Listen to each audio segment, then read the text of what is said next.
दोस्तों, Rolls Royce दुनिया की सबसे लग्जरियस कार्स बनाती है और दुनिया के सबसे अमीर लोग एक रोल्स रॉयस ओन करने के सपने देखते हैं। लेकिन इसी लग्जरियस रोल्स रॉयस की शुरुआत एक ऐसे लड़के ने की थी जिसका पूरा बचपन गरीबी में चाइल्ड लेबर करते गुजरा।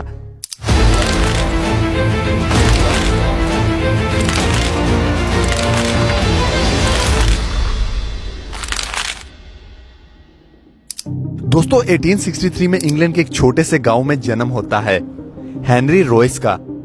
जब रॉयस सिर्फ 4 साल के थे तभी इनके फादर का बिजनेस बुरी तरह से फ्लॉप हो गया और पूरी फैमिली सड़क पर आ गई। लेकिन यह तो प्रॉब्लम्स की अभी शुरुआत थी। इसके बाद सिर्फ 9 साल की उम्र में रॉयस ने अपने फादर को हमेशा हमेशा के लिए खो दिया। रॉयस की मदर को अब मैड का काम करना पड़ा और रॉयस छोटी सी उम्र में न्यूज़पेपर डिलीवरी करने लगा। अब तक रॉयस का फ्यूचर डार्कनेस से भरा हुआ था, लेकिन 14 साल की उम्र में इनकी लाइफ में एक टर्निंग पॉइंट आया। इनकी एक आंट ने हेनरी में पोटेंशियल देखा। वो ग्रेट नॉर्दर्न रेलवे कंपनी में गई और वहां 20 पाउंड पर एनम देकर रॉयस को एज एन अप्रेंटिस ज्वाइन करवा दिया। अगले 3 सालों में रॉयस ने दिन रात एक कर दिए। दर्जनों बुक्स पढ़ के और फैक्ट्री में प्रैक्टिकली काम करके रॉयस ने कारपेंटरी, मैथ्स और सबसे इंपॉर्टेंट इलेक्ट्रॉनिक्स का काम सीखा। सिर्फ 17 साल की उम्र में वो एक फुली कैपेबल मैकेनिक बन चुका था। 21 साल की एज आते तक वो मैक्सम वेस्टर्न नामी कंपनी में एज एन इंजीनियर काम कर रहा था। लेकिन फाइनेंशियल डिफिकल्टीज के चलते ये कंपनी बंद होने वाली थी। ऐसे में रॉयस के पास किसी और कंपनी में जॉब लेने का ऑप्शन था, लेकिन इन्होंने अपनी खुद की इलेक्ट्रिकल इंजीनियरिंग कंपनी खोलने का फैसला किया। इन्होंने अपने 20 पाउंड की सेविंग्स को यूज किया और मैनचेस्टर में एक छोटे से ऑफिस स्पेस की शुरुआत की, FH रॉयस एंड कंपनी की।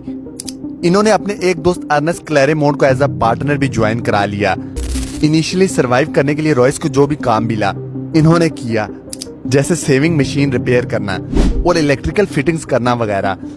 लेकिन फिर रॉयस ने देखा कि टाइम के साथ साथ इलेक्ट्रिकल लाइटिंग्स और फिटिंग्स की डिमांड भी बढ़ती जा रही है। इसलिए इन्होंने आर्क लैंप्स, बल्ब होल्डर्स और इलेक्ट्रिकल डोर बेल की मैन्युफैक्चरिंग का काम भी चालू कर दिया और इसी काम ने कंपनी की किस्मत बदल डाली। दोस्तों, ईयर 1900 तक कंपनी की सेल्स 20,000 पाउंड क्रॉस कर गई थी। 38 इयर्स की एज में रॉयस की एक फैमिली थी और वो एक बहुत बड़ी फैक्ट्री बिल्ड करने का प्लान कर रहे थे। सब कुछ अच्छा चल रहा था, तभी कहानी में एक ट्विस्ट आता है। दोस्तों, 1901 में जर्मन और अमेरिकन कंपनीज ने ब्रिटिश इलेक्ट्रॉनिक्स मार्केट में एंट्री ले ली। कंपटीशन एकदम से बढ़ गया और इलेक्ट्रॉनिक्स इक्विपमेंट के प्राइसेस काफी गिर गए। पूरी कोशिश के बाद भी रॉयस का बिजनेस क्रैश करने लगा और इतनी मेहनत से बनाए हुए बिजनेस को फेल होता देखकर रॉयस की फिजिकल और मेंटल हेल्थ तेजी से खराब होने लगी। जब रॉयस ने डॉक्टर को कंसल्ट किया तो इन्हें एक सिंपल एडवाइस मिली। ठीक होने के लिए रॉयस को फ्रेश एयर में रहने की जरूरत थी। साथ में इन्हें एक कार खरीदने की सलाह दी गई ताकि वो अपनी बॉडी को बिना स्ट्रेन दिए ट्रैवल कर सकें। रॉयस ने 1 महीने की वेकेशन लेकर खुद को ठीक किया और फिर डेकोविल नाम की एक फ्रेंच मेड कार भी खरीद ली। ये कार काफी आवाज करती थी, इसके ब्रेक्स इनइफेक्टिव थे और ओवर हीटिंग जैसी प्रॉब्लम्स भी थी। हेनरी जैसे परफेक्शनिस्ट के लिए ये कार बिलो स्टैंडर्ड थी, इसलिए इन्होंने डिसाइड किया कि वो इस कार में माइनर मॉडिफिकेशन करेंगे।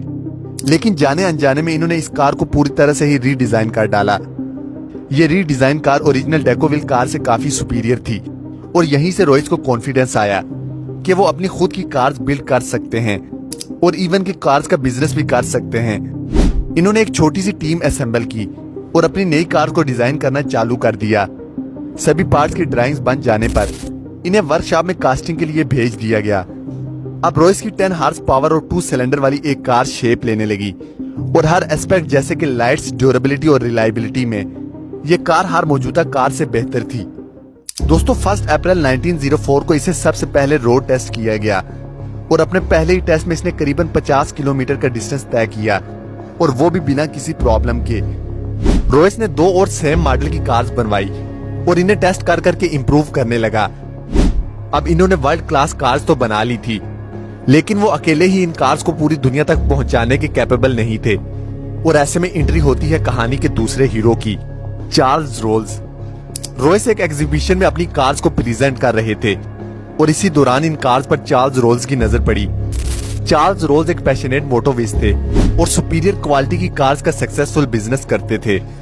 रोल्स ऑलरेडी एक लग्जरी कार मेकर को ढूंढ रहे थे, इसीलिए इन्होंने रॉयस से मुलाकात की और कार्स को क्लोजली देखा। वो रॉयस से इतना इम्प्रेस हुए कि बाद में इन्होंने एक बिजनेस पार्टनर से कहा कि इन्होंने वर्ल्ड के ग्रेटेस्ट इंजीनियर को ढूंढ लिया है। अगले 3 महीनों में इन कार्स को बेचने के लिए चार्ल्स रोज और हेनरी रॉयस एक ज्वाइंट वेंचर स्टार्ट करने का एग्रीमेंट करते हैं और इस ज्वाइंट वेंचर से बिकने वाली कार्स का नाम होने वाला था रोल्स रॉयस।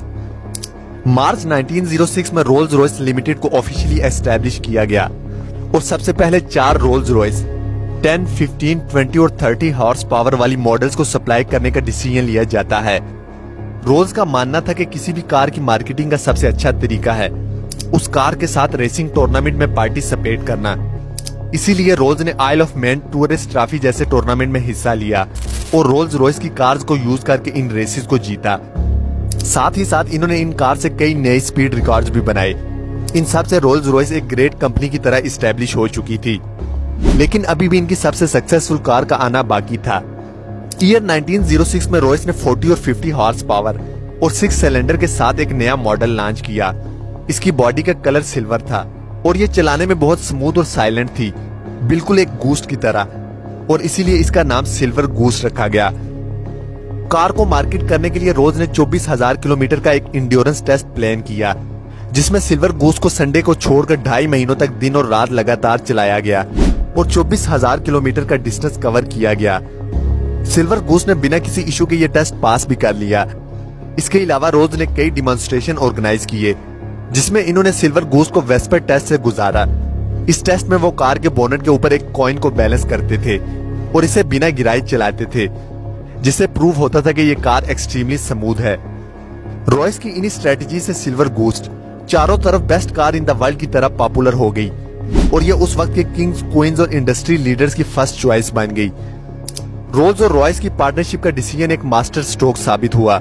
इन्हें हर तरफ से सक्सेस मिल रही थी, लेकिन तभी अचानक एक भयानक हादसा हो गया। कार्स के साथ साथ चार्ल्स रोज एविएशन के लिए भी काफी पैशनेट थे। 12 जुलाई 1910 चार्ल्स रॉयस राइट फ्लायर नाम का प्लेन उड़ा रहे थे। फ्लाइट के दौरान एयरक्राफ्ट का टेल सेक्शन टूट गया और प्लेन 100 फीट की ऊंचाई से क्रैश कर गया। इस हादसे में 32 इयर्स के चार्ल्स रोज ने अपनी जान गंवा दी। चार्ल्स रोज एयरप्लेन एक्सीडेंट में जान गंवाने वाले ब्रिटेन के पहले इंसान थे। इस हादसे ने रॉयस को डीपली इम्पैक्ट कर दिया था। वो इस लॉस से उबरने की कोशिश कर रहे थे कि 1911 में इन्हें एक और झटका मिला। इनकी हेल्थ तेजी से खराब होने लगी और डॉक्टर्स ने बताया कि इन्हें बाल कैंसर है। इनका एक मेजर ऑपरेशन हुआ, लेकिन इसके बाद भी डॉक्टर्स ने कहा कि वो केवल 3 महीने ही जी पाएंगे। इस हालत में भी रॉयस बेड से ही सिल्वर गूस्ट के डिजाइन और इंजीनियरिंग को इम्प्रूव करते रहे और फिर देखते ही देखते एक मौजज़ा हुआ। 3 महीने बीत गए और रॉयस ने 100% रिकवर कर लिया। वापस आने के बाद रॉयस ने सिल्वर गूस्ट में मेजर इंप्रूवमेंट्स किए, ग्राउंड क्लियरेंस बढ़ा दी, सस्पेंशन को इम्प्रूव किया और साशेस को भी स्ट्रॉन्ग बनाया गया। इसी दौरान रोल्स रॉयस ने देखा कि कार्स के बोनट पर पर्सनलाइज्ड मैश कोड लगाने का एक ट्रेंड चला है, लेकिन कंपनी इस परेशानी में थी कि लोग इनएप्रोप्रिएट मैश कोड लगा रहे हैं, जिससे रोल्स रॉयस की इमेज नेगेटिवली इंपैक्ट हो सकती है। इसलिए इन्होंने खुद का मैश कोड डिजाइन करवाया। इनके मैश कोड में एलेनोर थॉर्टन नाम की ब्रिटिश एक्ट्रेस और मॉडल को यूज किया गया। ये स्कल्पचर एक वुमेन को आगे की तरफ लीन करता दिखाता है। इनके हाथ पीछे की तरफ स्ट्रेच्ड हैं और इनके ऊपर तेज हवा पड़ रही है। ये मास कोड एक सेंस ऑफ ग्रेस, फ्रीडम और स्पीड को सिंबलाइज करता है। इसका नाम है स्पिरिट ऑफ एक्सटेसी। एक्सटेसी का मतलब है ओवरवेलमिंग हैप्पीनेस। इन सब इंप्रूवमेंट्स के चलते रोल्स रॉयस की सेल्स और प्रॉफिट्स एक्सपोनेंशियली ग्रो कर रहे थे।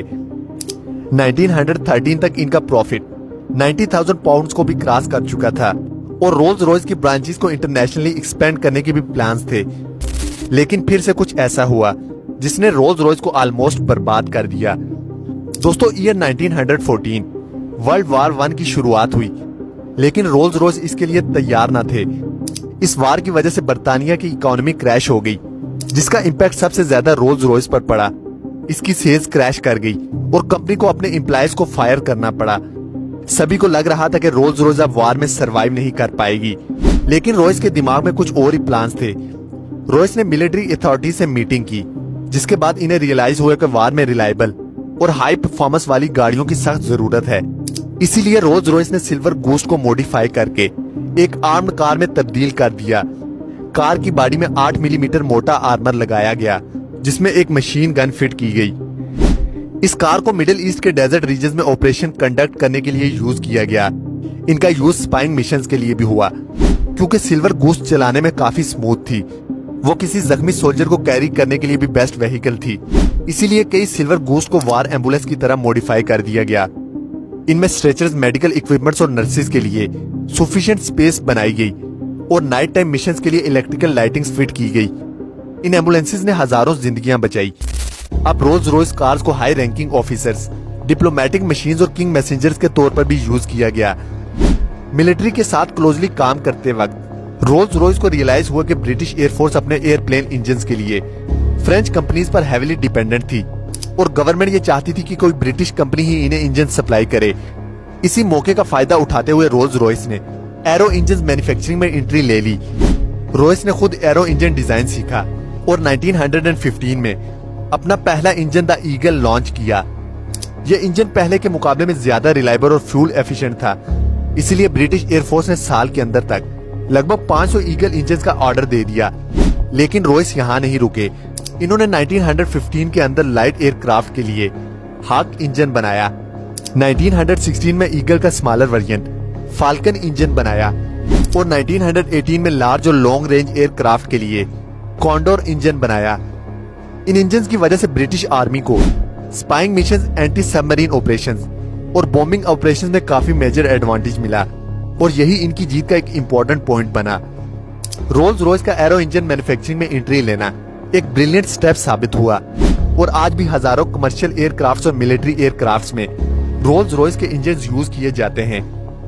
1918 में वर्ल्ड वार 1 खत्म हो गई और अगले 15 साल रॉयस ने कार्स और एरो इंजन दोनों पर फोकस किया। इन्होंने एक स्मॉलर और चीपर कार लॉन्च की जिसका नाम 20 रखा गया, लेकिन 20 की सेल्स ज्यादा इंप्रेसिव नहीं थी। 1925 तक लग्जरी कार मार्केट में बेंटली, डैमलर और कैडिलैक जैसी कार की वजह से कंपटीशन बहुत बढ़ गया। अब रोल्स रॉयस को अपनी पोजीशन मेंटेन करने के लिए एक बोल्ड कार की जरूरत थी, इसीलिए इन्होंने सिल्वर गूस को रिप्लेस करते हुए बेटर परफॉर्मेंस और 4 व्हील ब्रेकर्स के साथ लॉन्च की द न्यू फैंटम। फैंटम काफी सक्सेसफुल हुई और इसने वापस से रोल्स रॉयस को लग्जरी कार मार्केट का किंग बना दिया। इसके बाद फैंटम 2 भी लॉन्च की गई। 1931 में रोल्स रॉयस ने बेंटली को एक्वायर कर लिया, जो कि उस वक्त बैंकरप्ट होने वाली थी। इसके बाद रॉयस ने डिजाइन की एक और आइकॉनिक कार बेंटले 3.5 लीटर, लेकिन बदकिस्मती से रॉयस कभी भी इस कार को अपनी आंखों से देख नहीं पाए। 22 अप्रैल 1933 70 साल के सर हेनरी रॉयस ने अपनी आखिरी सांसें ली। इस कार की प्रोडक्शन से कुछ ही महीने पहले सर हेनरी रॉयस की डेथ हो गई। दोस्तों, आज तक रोल्स रॉयस ने कई अप्स एंड डाउन्स देखे। एक तरफ फैंटम 3 सिल्वर शैडो और गूस जैसी आइकॉनिक कार्स लॉन्च की, तो वहीं दूसरी तरफ 1960s में फाइनेंशियल डिफिकल्टीज का सामना किया, जिसकी वजह से इनके एविएशन और ऑटोमोबाइल बिजनेस को अलग अलग कर दिया गया और करंटली रोल्स रॉयस मोटर्स को BMW ओन करती है। लेकिन आज भी रोल्स रॉयस अपनी आइकॉनिक कार्स के कारण दुनिया की बेस्ट कार मैन्युफैक्चरिंग कंपनी मानी जाती है।